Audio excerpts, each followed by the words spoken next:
ఓం నమో శ్రీ లక్ష్మీ వెంకటేశ్వరాయ శ్రీ మహాగణాధిపతయే నమః. వ్యాసం వసిష్ఠ నప్తారం శక్తే పౌత్రమకల్మషం పరాశరాత్మజం వందే సుఖతాతం తపోనిధిం. ప్రేక్షకుల నమస్కారాలు తెలియజేస్తూ మనం ఈ వారం రాశి ఫలాలు తెలుసుకుందాం. జూలై 26 నుండి ఆగస్టు 1 వరకు ఉన్న గ్రహాల యొక్క పరిస్థితిని అనుసరించి మనం రాశి ఫలాలు తెలుసుకుందాం. చంద్రుడు ధనస్సు, మకర, కుంభరాశుల్లో చంద్ర సంచారం. బుధుడు మిథున రాశిలో, రవి, గురులు కర్కాటక రాశిలో, శుక్ర, కేతువులు సింహరాశిలో, కుజుడు వృషభ రాశిలో, శని మీనరాశిలో, రాహు కుంభరాశిలో. ఈ విధమైనటువంటి గ్రహముల యొక్క సంచారం ఉండడం వల్ల గ్రహాల యొక్క పరిస్థితిని అనుసరించి ఆయా రాశుల వారికి ఎలా ఉంటుందనేటువంటి విషయాన్ని మనం తెలుసుకుందాం. అయితే ఈ వారం ముఖ్యమైన పండుగలు ఏమిటి అంటే, మనకి 29వ తారీఖు వ్యాస పూర్ణిమ. వ్యాసుడు గురు పౌర్ణిమ అంటారు. అసలు మనకి గురువులు ఎవరు అంటే, ఆది శంకరాచార్యుల వారు మొట్టమొదటి గురువు. ఇంకా అంతకంటే మొట్టమొదటి గురువు శ్రీకృష్ణ భగవానుడు. శ్రీకృష్ణ భగవానుడు తర్వాత ఆది శంకరాచార్యులు రెండో ఆయన. మూడో గురువు ఎవరు? వ్యాసుడు. ఈ ముగ్గురే మనకి గురువులు అట.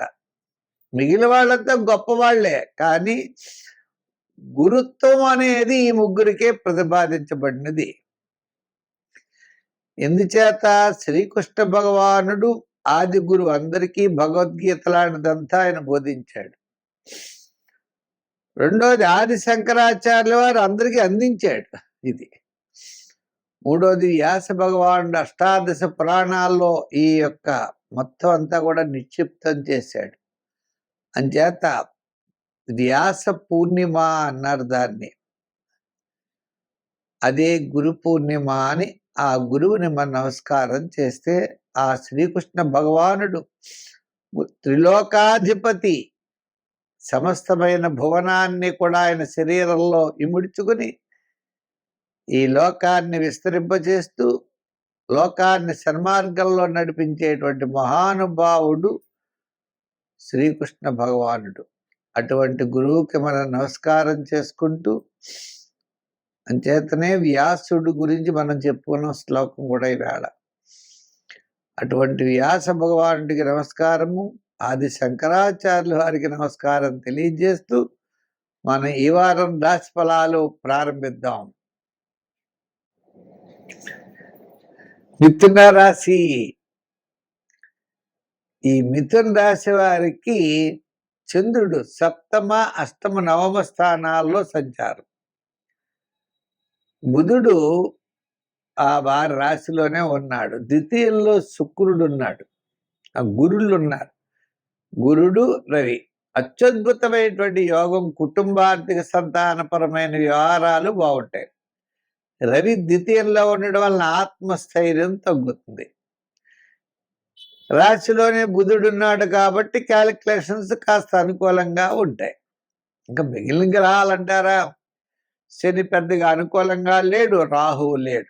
మిగిలిన గ్రహాలన్నీ ఏమీ అనుకూలంగా లేవు, కానీ ఒక్క గురుడు మాత్రం అనుకూలంగా ఉండడం చేత కొన్ని ముఖ్యమైన వ్యవహారాలు తప్పనిసరిగా మనం విజయం సాధిస్తాము. స్వల్పమైన సమస్యలు తగ్గుతాయి, ఆరోగ్యం మెరుగవుతుంది, ఆర్థికపరమైన డెవలప్మెంట్స్ ఉంటాయి, సంతానపరమైనటువంటి విషయాలు కూడా ప్రోత్సాహకరంగా ఉంటాయి. పబ్లిక్ రిలేషన్స్ కూడా కాస్త అనుకూలమైన వాతావరణం ఉంటుంది. ఉద్యోగంలో బాగుంటుంది. విద్యార్థులకి మంచి అవకాశాలు లభిస్తాయి. రాజకీయ నాయకులకు కూడా కొంచెం అభివృద్ధి అనేది కంపల్సరీ.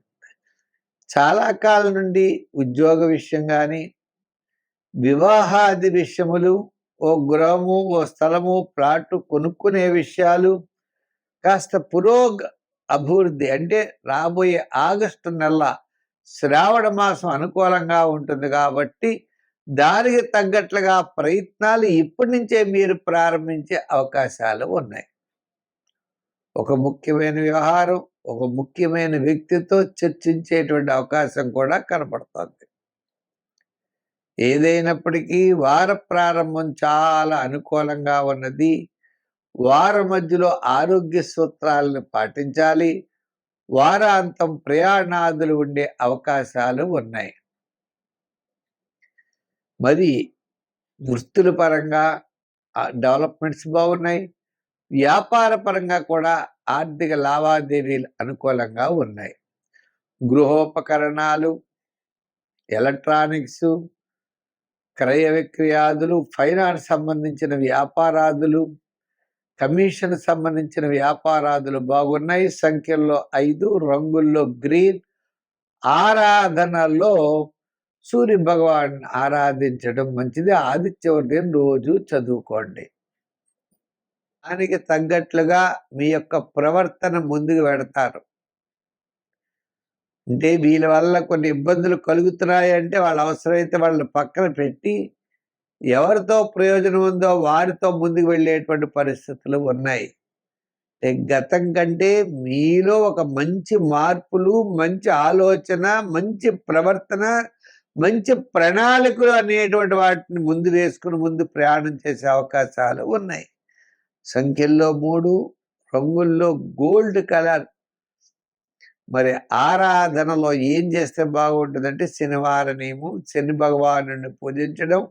ఓం శం శనైశ్చరాయ నమః శని మంత్రం చేయడం, శనివారం నియమం చేయడం, అలాగే కాకులకి ఆహారం పెట్టడం, చేవలకు పంచదార పెట్టడం, జమ్మి చెట్టు ఉంటే ప్రదర్శనాలు చేయడం, ఇటువంటివన్నీ కూడా చేయడం ద్వారా మీకు మంచి ఫలితాలు లభిస్తాయి. స్వస్తి.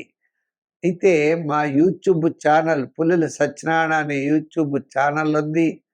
దాన్ని చూడండి. దాంట్లో భాగవతం పెడుతున్నాం. అనేక రకాలైనటువంటి వీడియోస్ అన్ని కూడా మేము పెడుతున్నాం.